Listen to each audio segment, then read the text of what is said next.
Now, the Three Martini Lunch with Greg Corombos and Jim Garrity. And welcome, everyone, to the Tuesday edition of the Three Martini Lunch, brought to you today by ZipRecruiter. Find the perfect hire. Post your job on all the top job sites, ZipRecruiter.com. And right now, our listeners can get a free opportunity to do that at ZipRecruiter.com/free trial. Jim Garrity of National Review is back today. I'm Greg Corombos of Radio America. We have, I think, good, and crazy martinis today, although the middle one is really hard to define. But let's start with the good, and it's good not only with, for the most part, what she's saying, Jim, but who's saying it, with the onset of the Colin Kaepernick sitting and then kneeling controversy, and then all these other copycats around the NFL and other sporting events. Katie Couric of Yahoo sat down with Supreme Court Justice Ruth Bader Ginsburg. And if you had Ruth Bader Ginsburg comments on the NFL in your pool for something to happen this year, well, you win. And here's how the question started. Justice Ginsburg, how do you feel about San Francisco 49ers player Colin Kaepernick and other NFL players who have basically refused to stand for the national anthem? What do I think? I think it's really dumb of them. Would I arrest them for doing it? No. I think it's dumb and disrespectful. She went on to compare it to flag burning, which I know a lot of conservatives certainly won't agree with, but she said basically her thought is that as long as you're not endangering other people's liberties, she doesn't have a problem with it legally. She just thinks it's really, really dumb, and she would tell flag burners the same thing. So then Couric, who apparently couldn't grasp the point that Ginsburg was making, followed up, and Ginsburg made it again. But when it comes to these football players, you may find their actions offensive. Yes. But what you're saying is it's within their rights to exercise those actions. Yeah, if they want to be stupid, there's no law that should be prevented. If they want to be arrogant, there's no law that prevents them from that. What I would do is strongly take issue with the point of view that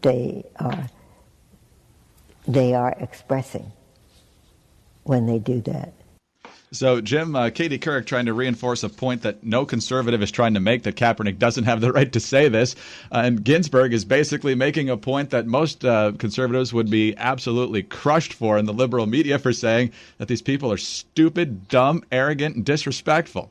One of the things that's been odd about Ruth Bader Ginsburg is she picked up this nickname, the Notorious RBG. Yes. And they've kind of been this kind of sort of cutesy online cult around her, or just, this kind of, this idea that this octogenarian Supreme Court justice is this hip, cool, heroic figure who all the millennials love and all that kind of stuff. And I kind of wondered, when she comes out against Kaepernick, how would they react, right? Because the left loves Kaepernick and loves the stance he's making and celebrates almost every criticism of America.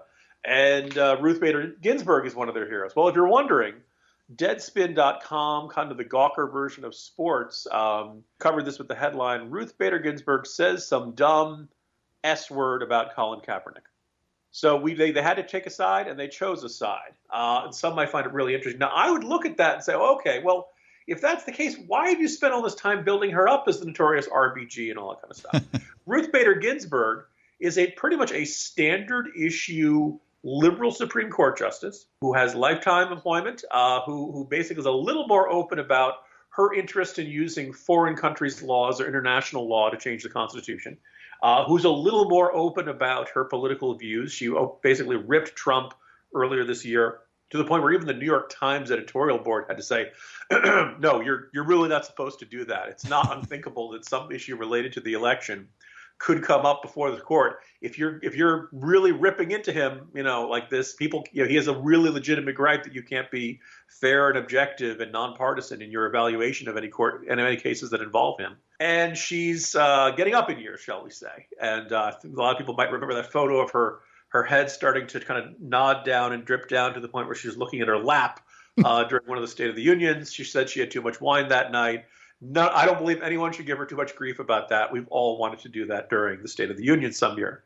Having said that, I really find it interesting that now all of a sudden she says this about Kaepernick and she's one of the villains again. And all of a sudden she's this old doddering woman who nobody can trust anymore. It didn't take much, did it, Greg? No, not at all. And let's not pretend that Ruth Bader Ginsburg isn't, like you explained before, a dyed-in-the-wool liberal who will probably get every critical case wrong when there's a divided court, certainly anything with political overtones. So she's pretty much the justice Hillary Clinton described on Sunday night, one who will agree with her politically. But in this case, she's absolutely right, and we should give her credit for it. Well, yeah, I mean, I think what she's observing here is that Ruth Bader Ginsburg at least has the good sense to realize that America's been pretty good to all of us. Even if you are the worst luck, the worst turns of fortune, you feel most injustice by the system, you're going to get a better shot at success and a happy life in the United States of America than almost anywhere else on earth. And I think she has very little time, even if she agrees with some of the specific criticisms Kaepernick might have, he's doing it in a way that's probably the most alienating possible way of communicating his displeasure with the country. And I think she has the ability to grasp that. He doesn't. And I think it's safe to say the editors at Deadspin can't grasp that either. Amazing. All right, let's move on to the second martini. And while, Jim, it's hard to know whether the Wikileaks revelations over time will end up impacting the 2016 presidential race in any meaningful way, it's at least going to be kind of fun to watch Democrats squirm along the way. And with the latest batch of released emails and speech excerpts, we're seeing a number of different things. There's Hillary Clinton parroting Barack Obama's line that terrorism and Russia they're not really any threat to America. Yeah, they can kill our people, but they're not really a threat to the United States. But the two we're going to focus on here today involve Donna Brazile as well as Chelsea Clinton. Let's start with a report from the New York Observer. The latest release reveals current DNC chair Donna Brazile, when working as a DNC vice chair, forwarded to the Clinton campaign a January 2016 email obtained from the Bernie Sanders campaign, released by Sarah Ford, Sanders' deputy national press secretary, announcing a Twitter storm from Sanders' African-American outreach team. FYI, Brazile wrote to the Clinton staff, "Thank you for the heads up on this, Donna," replied Clinton campaign spokesperson Adrienne Elrod. So clearly playing favorites there. Jim, this one I think you're going to enjoy even more.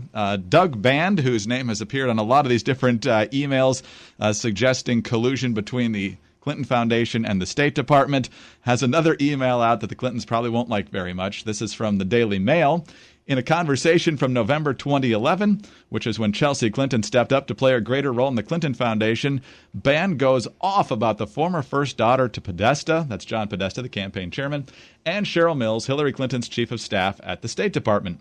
Quote, "She is acting like a spoiled brat kid who has nothing else to do but create issues to justify what she's doing because she, as she has said, hasn't found her way and has a lack of focus in life." And so, Jim, I'm guessing you stood up and applauded Doug Band for saying what you've been saying for a long time about Chelsea Clinton. And, oh, by the way, over at the DNC, you know that chairwoman you just fired for playing favorites in the 2016 campaign? Turns out the replacement's not a lot better. A couple of things about this. One is that if you watch Donna Brazile during the run-up, during the primary fight, nobody should be that surprised that she was pro-Hillary Clinton and not that enamored with Bernie Sanders and his supporters. Greg, I'm not saying I've talked about this in the green room with her at CNN, and I'm not saying I have. I'm just going to let that float out there, that you didn't have to scratch too far beneath the surface to get the sense that this was Donna Brazile's perspective, and that she generally was a professional and tried to treat everybody with respect. But if she had a viewpoint, it was pretty clearly going to be on the side of Hillary. The idea that she was plugged into them isn't the least bit surprising. But if you're a Bernie Sanders supporter and you feel like it didn't, you didn't get a fair shake in the primary, and that basically the entire primary was run as a coronation for Hillary Clinton, well, now here's more evidence to put that onto the pile. And even though we're watching the Republican Party, look like Appomattox right now. I mean, just this utter, all-out civil war between two different sides. The Democrats aren't that far behind. They had a primary in which Bernie Sanders was able to make it, and he pulled back his ire at key moments. Was sick of hearing about the emails. If he had really pushed on that, who knows how that primary could have shaken out? Hillary's still having these problems amongst millennials and things like that. The comments about Chelsea Clinton, it just warms my heart. I kind of feel like there's been this endless coverage of her as America's princess, and everyone treats her as if she's this extraordinary young woman who's destined for great things in life. And I think it's just not justified by what she's actually done in her career. Whether you want to look at the NBC News stint or other things she's done, being named a provost of NYU at age 30 without a PhD. And so it's kind of nice to see there are at least some people inside the Clinton world who see things the same way I do. But look, I'm sure it'll be another, lots of awkward silences at the next big gathering of the Clintonites. Probably so. So Clinton Foundation, DNC, it sounds like you're having a hard time finding good people. So are you hiring? Do you know where to post your job to find the best candidates? Posting your job in one place isn't enough to find quality candidates. And if you want to find the perfect hire, you need to post your job on all the top job sites. And now you can. With ZipRecruiter.com, you can post your job to more than 100 job sites, including social media networks like Facebook and Twitter, all with a single click. Find candidates in any city or industry nationwide. Just post once and watch your qualified candidates roll into ZipRecruiter's easy-to-use interface. No more juggling emails or calls to your office. You can quickly screen candidates, rate them, and hire the right person fast. Find out today why ZipRecruiter has been used by over 1 million businesses. And right now, our listeners can post jobs on ZipRecruiter for free by going to ZipRecruiter.com/free trial. That's ZipRecruiter.com/free trial. One more time, to try it for free, go to ZipRecruiter.com/free trial. And Jim, we can move on to our crazy martini now. And Glen Beck's been an interesting character for a long time on radio. Then he's at CNN Headline News. Then he was at Fox. Now he started his own network, The Blaze. And he has been a tortured soul in this presidential campaign, not unlike a lot of Americans. He ultimately ended up endorsing Ted Cruz during the primary. Hasn't really known what to do during the general election, although he did reveal what he is going to do in this interview. But what's making headlines today is this interview with Michael Moynihan of Vice News Tonight. For some reason, they're standing on some windswept mountain here, but Glen Beck is explaining that he seriously considered voting for Hillary Clinton for president. I will tell you that it has crossed my mind. To vote for Trump? To vote for Hillary. It has crossed my mind. I think Donald Trump is so unstable, so dangerous, that it has crossed my mind. I can't do it because she's just a horse of a different color. You know, she's just as bad, but... But you've never considered voting for Donald Trump? No. So it's not a horse of a different color. It's a different horse. Yeah, they're both bad. I think under Hillary Clinton, the nation most likely can become just run by oligarchs. I think under Donald Trump, he's so unstable, I wouldn't put anything past him. I don't know what our country looks like. Ultimately, Beck decided to publicly announce that he is supporting that whirling dervish of raw political charisma, Darrell Castle, the Constitution Party presidential nominee. Jim, interesting here that someone would go from enthusiastically and even campaigning on the stump for Ted Cruz to even thinking about voting for Hillary Clinton. It's certainly a commentary on where the Republican Party is right now, at least with this presidential nomination. But fortunately for people of good conscience on the conservative side, he did not end up supporting Hillary Clinton, because I find it impossible to think that a conservative with good conscience could actually do that. I think he's a guy who's always worn his heart on his sleeve and always shared exactly what he was thinking. If his viewpoint was shifting one way or the other, and if suddenly he discovered new information and said, "Oh, I can't go in that direction," he'd reverse it, go in the opposite direction. Let's face it, you have to have sympathy for anybody who went into this election cycle, Greg, really loving Ted Cruz, wanting to see Ted Cruz succeed, pulling for Cruz throughout when they were the last two candidates standing, or among the last three with Kasich, applauding Cruz as he made his bold stance at the convention to say vote your conscience and not to explicitly support Donald Trump. And then watch Ted Cruz come around and say, well, I'm going to vote for Donald Trump anyway. And then over the tape controversy this weekend, there were rumors floating around that Ted Cruz was trying to figure out a way to undo his statement that he's going to vote for Donald Trump, which on the one hand is kind of completely recognizable or understandable in light of the awful things you heard on the tape, and the idea that, no, this is it. This is the straw that breaks the camel's back. I just can't support this guy. The problem is that then he would have been better off just sticking with the position he had at the convention, which he reversed himself. And you have this nagging feeling that if somehow Donald Trump had surged ahead, Ted Cruz would reverse himself other way. So Glenn Beck watches Ted Cruz flip back and forth and really comes out of this deeply disappointed. I suppose if you see Donald Trump as a likely path to nuclear annihilation and Hillary Clinton as a rule by oligarchy, you probably say, okay, could I live a happy life under oligarchy? What are the upsides of oligarchy that I've been overlooking all this time? I'm glad that Glenn Beck has reached that decision. I think it's pretty clear that Hillary Clinton is not going to get any conservative what they want to see enacted, the kind of changes they want to see. We shouldn't have any illusions about that. I mean, at this point, with the polls looking what they are, she's probably going to be the next president.